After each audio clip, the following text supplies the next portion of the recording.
우리가 모든 시대에 어떤 일을 이루기 위해서 모든 사람들이 전부 다 앞에서 있어서는 뭐 일이 되지 않습니다. 그죠?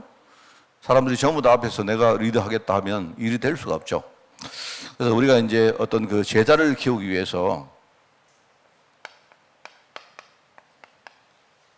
제자 한 사람을 키우기 위해서 특별히 이제 후대 제자 키우기 위해서는요, 뭐 이런 사람들 필요합니다. 우선은 첫 번째로 갈등을 우리가 실제로 겪고 또 실패도 해보고, 그죠? 많은 어려움도 당해보고 하면서 이제 이거를 극복하는 이런 부류의 사람이 필요해요. 우리가 보통 이런 사람을 주로 이제 그 발판이라 부르죠. 발판. 발판이라고 말합니다. 그죠? 그래서 참 중요합니다. 내가 볼 때, 한 사람의 제자를 키우기 위해서 뭐 본인이 그럴 수도 있고 또 누군가가 좀 더 겪고 갈등도 해보고, 그죠? 막 흔들려도 보고 불신앙도 해보고 하면서 실제로 극복한 이런 유형의 사람들이 꼭 필요합니다. 이 굉장히 중요한 겁니다, 여러분. 그죠? 그리고 이제 또 그러면서, 조용히 뒤에서, 뭐랄까요. 어떤 그 영향력을 가지고 어떤 헌신하는 사람. 이런 유형의 사람이 또 필요합니다. 그러니까 아주 뒤에서 영향력을 실제로 가지고 뭔가 조용히, 이걸 우리가 이제 배경이다 이렇게 말할 수 있겠죠. 뒤에 백그라운드라고. 근데 발판은 눈에 보이는 것이라면 배경은 뒤에 있기 때문에 어떨 때는요, 조용히 뒤에 이렇게 눈에 보이지 않는 그런 경우가 많습니다. 물론 이제 여기다가 많은 어떤 증거를 가지고 증거거리를 가지고, 그죠? 실제로 정복하고 성공하는 이런 일종의 이제 멘토라고 말할 수 있겠죠. 멘토. 내가 볼 때는요, 우리 후대 제자를 키우는데 이런 세 가지 유형의 많은 사람들이 필요하다. 이게 결국은요, 제자가 이렇게 자라는 일종의 자양분이 되어지고 비료가 되어진다 하는 생각이 듭니다. 그죠? 참 중요한 것 같아요. 이게. 그런데 이걸 하기 위해서는 결국은 뭐냐니까, 이걸 하기 위해서는 전부 다 공통점이 하나가 있습니다. 그 공통점은요, 이 사람이든 이런 유형의 사람이든 이런 유형의 사람이든 간에 일단은 개인적으로 아주 치열한 그런 영적 싸움에 대한 비밀이 있어야 됩니다. 그렇지 않겠어요? 물론 갈등을, 여러 어려움을 극복하는 데는 뭐 당연히 어떤 비밀을 가지고 영적 싸움을 해야 되겠죠. 그렇습니다. 해야 될 것입니다. 그죠?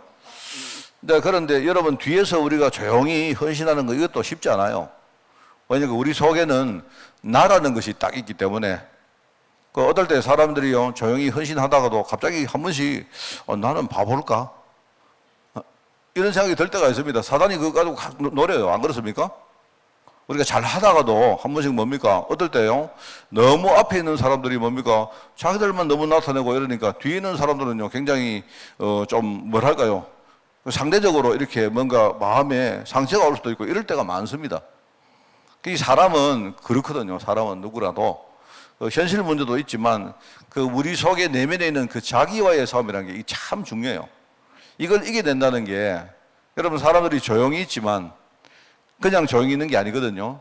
그 사람들이 조용히 있으면서, 여러분, 조용히 있는 사람은 두 종류 있습니다. 하나는 조용히 그냥 아무것도 안 하는 사람이 있고, 또 한 종류는 조용히 뭡니까? 영향력 주는 사람이 있어요. 보통 우리가 겉으로 볼 때는 저 사람 되게 조용하구나 이렇게 되는데, 한 사람은 굉장히 무기력하고요, 한 종류는 뭐냐니까 굉장히 힘있고 그래요. 그런데 이 힘있게 뭡니까? 뒤에서 조용히 헌신하는 사람들은요, 끊임없이 자기 속에 있는 그 자기라는 부분하고 싸워야 돼요. 그렇습니다. 그래서 한 번씩 가다가 이제 이런 그 이야기를 많이 들었거든요. 제가 옛날에 신학교 다닐 때 이야기인데요. 우리 신학교를 다닐 때는, 그때는 우리 교단이 막 만들어지고 조금 이렇게 뭡니까? 약간 과도기였어요. 과도기인데, 지금하고 조금 달라요. 그래서 이제 저희 그 학생들이, 제가 신학교 들어갔을 때 학생들이 한 40명, 50명 이렇게 있었는데, 한 60명 가까이 있었네요. 처음에 있었는데, 예를 들어가지고 내가 그때 나이가 조금 많은 편이었는데 나이를 딱 따지니까 내가 딱 중간인 거예요. 내가 나이가. 그러니까 나보다 내가 한 뭡니까 30대 후반에 신학교를 들어갔는데 그런데요 그때 막 40대, 50대, 60대까지 막 우리 학교를 다니는 사람이 있더라고요. 그래서 그분들한테 이제 물어봅니다. 우리 보통 신학교를 갈 때 학교를 들어간다면요 좀 젊은 사람들이 돌아야 되는데 그런데 그때는 이제 우리 내가 일기였기 때문에 하여튼 그런 사람 많았다니까요. 그래서 이제 이야기를 들어봅니다. 이야기를 들어보면요 주로 이런 이야기 많이 해요.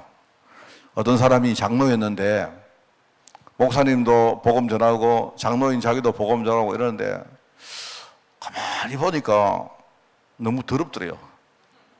장로들은 뒤에서 맨날 뭡니까 맨날 성기나 하고 포면 목사님들이 다 내고 이래가지고 어느 날 막 더러워서 내가 그냥 나도 목사 되려고 굉장히 솔직한 말이죠, 그죠? 그런데 그렇게 말 안 하지만요 그런 사람 너무 많아요, 진짜요. 그래서 저런 이제 장로 하다가 온 사람들, 심지어 여자분들은요 권사 하다가 온 분들 있거든요. 이분들 딱 보니까 나도 하면 되겠다. 훈련 받아보니까 그런 생각이 들더란 말입니다. 그래가지고 자기들이 에이 모르겠다 이래가지고 와요. 또 저런 이제 보면요 한 60대 이렇게 되고 50대 말 되는 사람들은요 직장에 충분히 다니다가 돈도 좀 있고 연금도 나오고 이래 하니까 이제 앞으로 뭐 하지 이러니까 그러면 내가 지금 어차피 교회는 다니고 우리 복음 운동할 건데 그러면 내가 지금 신학교 가서 나 목사해야 되겠다. 왜냐니까요 자기는 먹고 사는 거 이제 다 책임 뭡니까 다 되니까 별로 그런 거 뭡니까 구애받을 거 없거든요. 그래서 신학교 오는 분들 꽤 많더라고 보니까. 그래. 그래서 내가 그때 느낀 게 있습니다. 하나는 목사들이 좀 이렇게 좀 잘해야 되는데 이런 생각이 들었고요. 또 하나는 이 사람 속에 있는 그 자기라는 이거를 이기야 된다는 게 참 어려운 겁니다. 뒤에서 여러분 진짜 뒤에서 조용히 헌신하는 게 참 어려워요. 그래서 저는 사실은요 우리 교회 장로님들 되게 존경합니다. 되게 왜냐니까요 나보다 훨씬 더 훌륭한 분들이요. 나는 맨날 폼 안 냅니까? 안 그래요? 여러분들이 내 메시지 하면 아멘도 해주고 안 그래요? 목사님 이렇게 섬기기도 하고 하는데 장로님들이나 집사님들 이런 분들은 뒤에서 조용히 뭡니까 맨날 섬기기만 하고 참 미안할 때가 많아요. 제가 정말 얻을 때는 참 그게 참 중요합니다. 그러니까 여러분 뒤에서 이 영향력을 준다는 것은 이것도 마찬가지입니다. 안 보이지만요 개인적으로는 끊임없이 뭡니까 영적 싸움이라는 걸 통과해야 돼요. 여러분 이해하시겠죠? 이 비밀이 있다 이 말입니다. 그리고 당연히 뭡니까 현장에서 증거를 가지고 성공자로서 이렇게 우뚝 서는 사람들은요 이 사람들 나름대로 아마 요셉 같은 그런 어떤 과정이 안 있었겠습니까? 그래야 성공자 총리 자리에 앉는 거죠. 그냥 아무나 개나 소나 총리 자리에 앉는 건 아니잖아요. 안 그렇습니까? 그래서 이제 이런 것들을 생각할 때 이제 공통점이 뭐다? 첫 번째 내가 볼 때는요 개인적으로 진짜 영적 싸움에 승리할 만큼 뭔가 이렇게 어떤 비밀을 가지고 누려야 된다 하는 게 있고요. 그 다음에 두 번째 내가 볼 때는요 이 사람들의 눈이 달라요. 이 사람들 왜냐하면 벌써 내 자신을 내가 이렇게 뭡니까 생각 안 하고 내가 후대 제자를 키워야 되겠다 생각하는 사람들은 이미 뭡니까?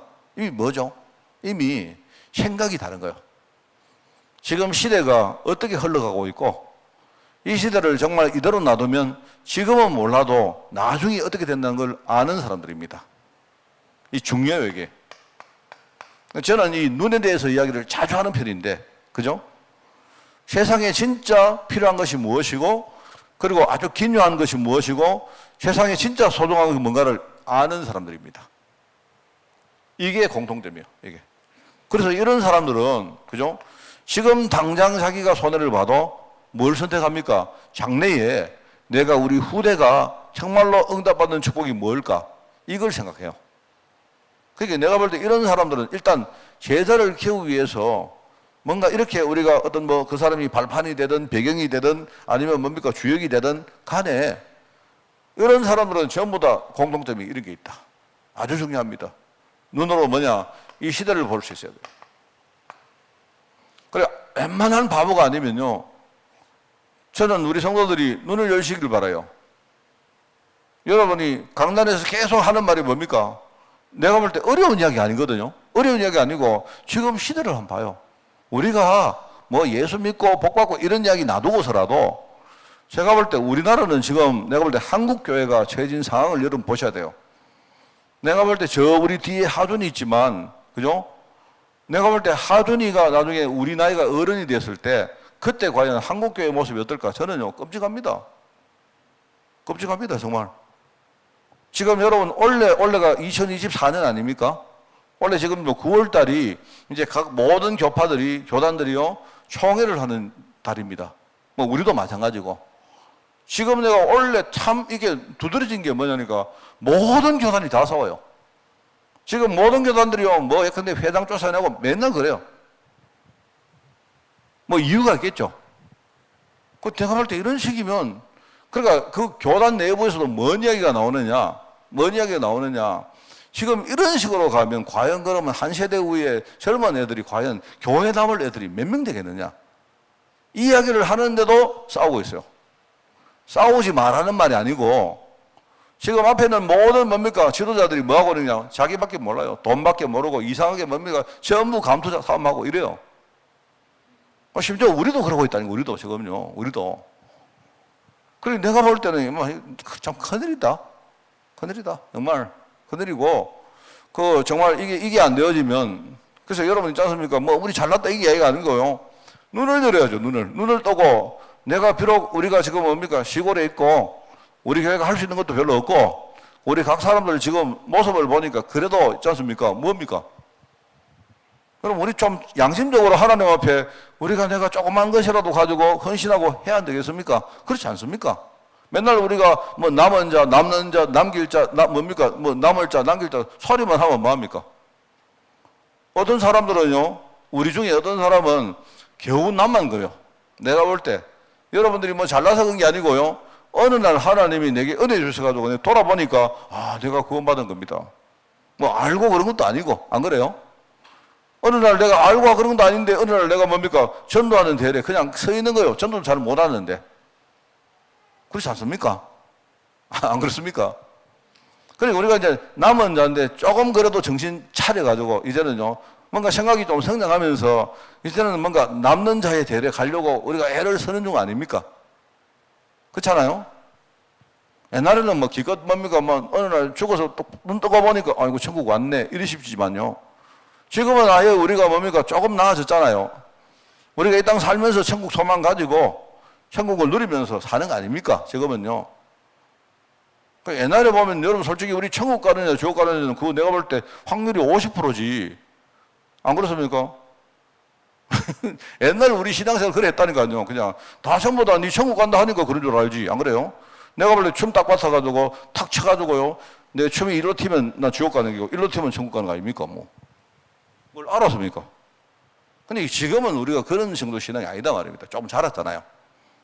근데 자라다 보니까 뭡니까? 아, 향후에 내가 죽고 난 다음에, 그죠? 앞으로 진짜 살아남을 사람들, 그죠? 또 그 살아남은 사람이 또 키워낼 뭡니까? 또 앞으로 남길 사람들. 이건 이제 우리가 생각하면서 기도한다. 이 말입니다. 그 저는 생각할 때, 정말 눈여겨야 된다고 생각합니다. 정말 이 강단이 얼마나 중요한지 강단에서 진짜 복음과 전도 이야기를 해야 됩니다. 안 하고는 안 돼요. 그래서 저는 이번에 뭐 어떤 그 랩런트 출신 중직자가 뭐 어느 글을 이렇게 썼더라고요. 이렇게 썼어요.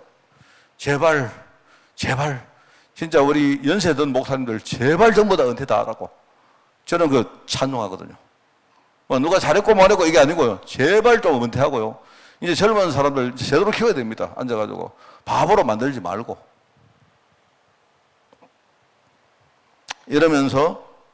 그러면서 이제 자기 자신들이 이제 실제적인 뭡니까? 자기 삶에 정말 알맹이 있는 그런 응답들을 누려야 돼요. 이 사람들 공통점이 전부 그겁니다. 개인은 정말 영적 삶에 승리할 승리할 수 있는 이런 비밀을 가지고 있는 사람이고요.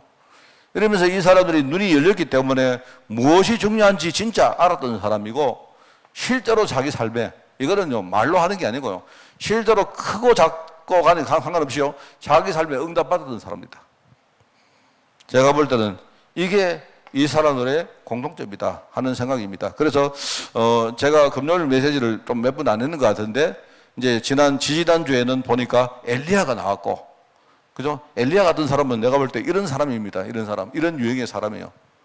그 다음에 오늘 같은 보니까 오늘 오베다 같은 사람은 일종의 이런 유형의 사람인 것 같아요.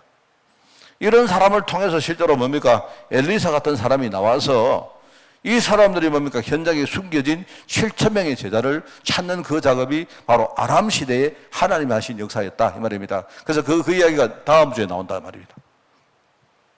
자, 그래서 여러분 이거 생각하시면서 오늘 오바다입니다. 오바다는 일단은요, 하나님과 세상을 잘 파악했다. 이게 이제 눈 열렸다는 말 아닙니까?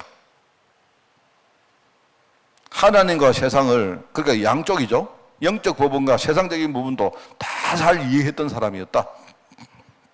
그래서 우리 성도들이요, 여러분 현장에서 전문성 가진다는 게 굉장히 중요합니다. 이게 뭐 여러분 이 말은 뭐 해가지고 출세하라 이 뜻이 아니고요, 여러분만의 전문성을 진짜 가져야 돼요. 그래서 이 사람들은 뭐죠?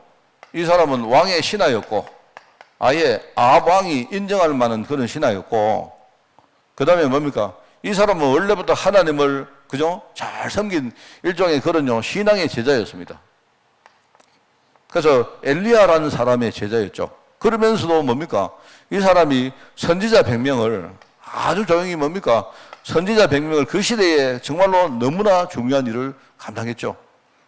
이세벨이 선지자를 죽이려고 할 때, 멸하려고 할 때에 오바다가 선지자 100명을 뭡니까? 50명씩 딱 나누어서 딱 숨겨주면서 뭡니까? 뭘 했습니까? 그들에게 물과 떡을 주고 다 그들을 보호하고 키웠거든요. 아까도 말했지만 이거 없이는 이게 어려워요. 내가 여러분 보고 여러분 진짜 응답 받아서 헌금하세요 하면요, 여러분 그 말은 여러분이 그냥 형식으로 들으면 안 돼. 이게 있는 사람은 그게 되어지지만 이게 없이 하면 나중에 굉장히 문제가 옵니다. 안 그래요? 오바다가 그런 사람이었다. 그러면서 여기 나오죠. 이 사람이 영적 싸움에, 이 사람은요, 영적인 일에 심부름한 사람이었다. 바로 비밀을 가지고 있는 사람 아닙니까? 그죠? 그리고 오늘 이제 보니까 두 사람의 만남 뭡니까? 이 두 사람의 만남이라는 말은 내가 볼 때 이 사람이 중심 일종의 플랫폼이 된 거예요. 오바다가 플랫폼이 돼가지고, 오바다는 뭡니까? 아방하고도 잘 통하고, 뭡니까? 이 사람이 엘리야하고도 잘 통하는 사람이다 말입니다. 그 중간에 중재자 역할로 누가 서 있었느냐? 오바다가 서 있었다 이 말입니다. 그리고 그 시대에 가장 중요한 사람이 누구냐? 두 사람. 사실은요, 그 시대에 가장 육신적으로 중요한 사람은 아방이었고, 영적으로 가장 중요한 사람은 엘리야였던 거예요. 아방은 뭐였느냐? 그 시대의 불신앙의 대표자였고, 아방은 엘리야는 누구냐? 그 시대의 영적인 대표자였습니다. 이 두 사람을 뭡니까? 뭔가 이렇게 중간에 역할을 해주는 사람이 오바다였다 이 말이죠. 결과적으로 이런 사람을 통해서 영적으로 승리했다. 이런 사람의 기도가 있었고, 이런 사람의 후원이 있었기 때문에 엘리야가 실제로 뭡니까? 현장에 많은 역사를 일으키죠. 대표적인 역사가 뭡니까? 두 가지입니다. 하나는 그 시대에 뭡니까? 누구죠? 그 우상 이름 뭡니까? 아세라하고 또 하나 뭡니까? 갑자기 생각 안 나노. 바알과 아세라 석상. 뭐 제가 이제 왔다 갔다 하니까 뭐 이해하시면 돼요. 바알과 아세라 석상, 뭡니까? 그거를 섬기는 850명 선자를 완전히 멸하잖아요. 그것도 있지만 또 하나가 뭡니까? 나중에 또 하나가 뭐냐니까, 하나님이 그 시대에 뭡니까? 가뭄을 줬어요, 가뭄을.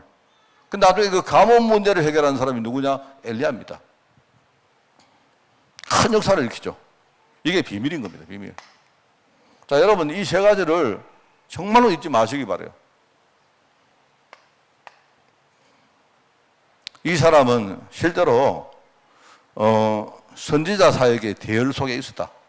저는 이거를요, 실천이라고 생각합니다. 실제로 이 오바다는요, 지금 선지자가 하는 그 시대의 복음운동 그 대열 속에 딱 뭡니까? 자기 삶이 그 속에 딱 들어있었던 거예요. 그렇죠? 그게 열왕기상 18장에 나오는 이야기입니다. 오늘 우리가 읽었던 내용들입니다.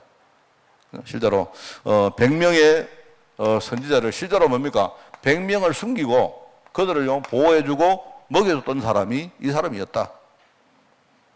거기서 끝이 아니죠. 나중에 열왕기상 19장에 보면 거기 나옵니다. 19장 18절에 보니까 거기 뭐냐니까 하나님께서 뭡니까? 바르게 무릎 꿇지 않은 사람 7,000명을 남겼다는데 그 7,000명 남기는데 아주 중요한 주역에 칼렸던 사람이 누구냐?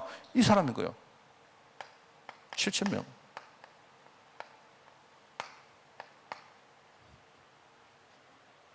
그래서 저는 이런 생각합니다. 늘 말하지만 제가요 우리 예림이나 우리 여기 다은이나 우리 시연이나 우리 유진이나 뭐 이렇게 키워놓으면요 얘들이 나중에 100명씩 전도하면요 그거 다 내가 전도하는 겁니다. 맞습니까? 하나님 그래 하시는 거예요. 하나님이 실제로 뭡니까? 이 사역을 하는데 이 사람을 실제로 썼다는 말입니다. 나중에 열왕기 하에 보면 뭡니까? 우리가 흔히 말하는요 도단성 운동이라잖아요. 도단성 운동. 거기서 뭡니까? 어마어마한 사람들을 죽이고 살리고 하는 그 일이 막 벌어집니다. 이 일에 사실은요, 눈에 안 보이지만 그 대열 속에 실제로 세웠던 사람이 누구냐? 그게 뭡니까? 오베야라는 중직자였다, 이 말입니다. 그래서 여러분, 자, 이렇게 생각하면 뭡니까? 우리에게는요, 아무것도 문제가 안 돼요. 맞죠? 아무것도 문제가 안 됩니다. 또 우리에게 뭡니까? 모든 것이 뭡니까? 하나님의 축복입니다. 맞죠? 그렇지 않습니까? 그리고 우리는요, 아무것도 문제 삼을 필요도 없고, 모든 것이 하나님의 축복이기 때문에 우리는 뭡니까? 뭐든지 가지고요, 우리는 전도할 수 있어요. 정말 그렇습니다. 제가 아까 우리 사모하고 밥 먹으면서 이야기했는데, 이제 지금 인구가 자꾸 줄어들기 때문에요. 이런 생각이 드는 겁니다, 갑자기. 야, 앞으로는 우리 교회에서 이렇게 세례받는 사람이 몇 년에 한 번씩 띄엄띄엄 나오겠구나 이런 생각이 드는 겁니다. 너무 이게 중요하구나 싶어요. 그래서 내가 이제 어떤 생각이 드는가 하니까 앞으로 세례받는 사람들을 세례받을 때 뭔가 좀 증거를 남겨야 되겠다 싶어가지고요. 우리 교회에서 조그마한 뭡니까 이렇게 이제 이 기념품도 좀 준비하고 이래가지고 뭡니까 나중에 세례받는 사람이 세례받을 때 뭔가 뭡니까 막 교회가 축제도 하고 뭐 할 필요 있겠다 이런 생각이 드는 겁니다. 그래서 이제 제가 생각했는데 항상 제가 이제 세례를 베풀어 보면요. 좀 제가 봤는데 실제 그래요. 세례를 딱 베풀면 물로 세례 안 베풉니까? 세례를 베풀 때 내가 이러니까 사람들이 보통 막 하는 분들이 잘 몰라서 이 물을 이거 신성한 물인데 이걸 닦아야 될까 말아야 될까 좀 갈등하시더라고요. 그래 내가 이제 이분들 닦을 수 있도록 신성한 수건을 좀 준비해 드려야 되겠다. 이 생각이 들어가지고요. 조그마한 손수건을 이렇게 뭡니까? 이렇게 좀 해가지고 거기다가 좀 자수나 이런 걸 가지고 세례를 받는 걸 축하한다고 내가 이렇게 좀 남겨가지고 혼자 생각입니다. 이분들 신성한 세례수를요 닦게 만들어가지고 그 닦은 그 수건을요 액자로 만들어가 드리면 어떨까? 뭐 그런 생각을 해봤습니다. 혼자. 왜냐니까 앞으로 그런 것 같아요. 이제는 이제 하나하나가 굉장히 우리에게는 중요하고 소중한 것더라 말입니다. 안 그렇습니까? 그래서 내가 그런 생각이 듭니다. 그래서 우리가 1년에 2번 세례를 베풀면 우리 교회 진짜 2명만 진짜 막 세례 받을 때 진짜 제자 한 2명만 키우자 뭐 제가 안 되면 막 그런 마음을 딱 하니까 이거 참 중요하다 이런 생각이 들어요. 그래서 원래 이제 우리가 딱 가을을 생각해 보니까 세례 받을 사람이 한 2명이 보이더라고요. 세례받을 사람이 2명인데 한 명이 누구냐? 한 명이 지금 구미에서 오시는 오시진 않지만 구미에 계시는 성도님 한 분하고 또 한 분은 뭡니까? 하준이라는 성도님하고 그 2분입니다. 맞지? 그지? 이번에 아마 세례 베풀 것 같은데. 그런데 그 다음에 그 다음에 이번에 학습을 베풀고 또 그 다음에 또 세례 베풀 사람이 누구냐 또 생각을 해보니까 뭐 다른 거 하지 말고 진짜 이제 이분들 막 제대로 복음 전해가 제대로 만들자. 그런 생각이 들어요. 그래서 뭐든지 다 할 겁니다, 이제는 우리가 복음운동 하는데요, 크게 우리가 못하는 거라면 몰라도요, 할 수 있다면 뭐든지 다 하겠습니다. 저는 그런 생각이 들었어요. 뭐든지 이제는 진짜 우리가 참 소중하게 생각하고, 옛날에는 우리가 세례받는 거 언제나 세례받았기 때문에 그냥 했지 않습니까? 안 그래요? 근데 지금은 이게 아니다 말입니다. 시대가 막 바뀌고 하니까, 이제는 하나하나가 너무나 중요하기 때문에 내가 거기에 우리 정말로 뭔가 마음을 담아서 해야 되겠다 하는 생각이 들어서 아까 제가 이제 우리 사모하고 그런 이야기를 좀 나눴습니다. 제가 이야기하니까 사모는 아무 대답 안 하더라고요. 그래서 저는 그게 막 아주 간절하게 내가 보였는데 그렇습니다. 하여튼 그런 마음 가지고 여러분하고 함께 우리 복음할 수 있도록 오늘 마음껏 여러분 기도해 주시기 바랍니다. 하나님 아버지 감사드립니다. 우리 교회 안에서도 엘리야 같은 사람들, 그리고 엘리사 같은 그런 제자들, 또 나아가 우리 오베다 같은 중직자들이 정말 믿음 가지고 일어날 수 있도록 주님이 오늘 이 시간을 축복하여 주옵소서. 하나님 아버지, 그래서 우리가 정말 함께 힘을 모으고 우리 후대 제자 키우는 그 일에 주님 오시는 그날까지, 또 그 전에 우리가 천국 간다면 우리가 천국 가는 그날까지 하나님 앞에 우리가 모든 것으로 헌신할 수 있도록 주님이 축복하여 주옵소서. 오늘 이 기도 시간 우리 기도가 우리 중심과 믿음을 담은 하나님께 드리는 헌물이 될 수 있도록 주님이 축복하여 주옵소서. 예수님의 이름으로 기도드리옵나이다. 아멘.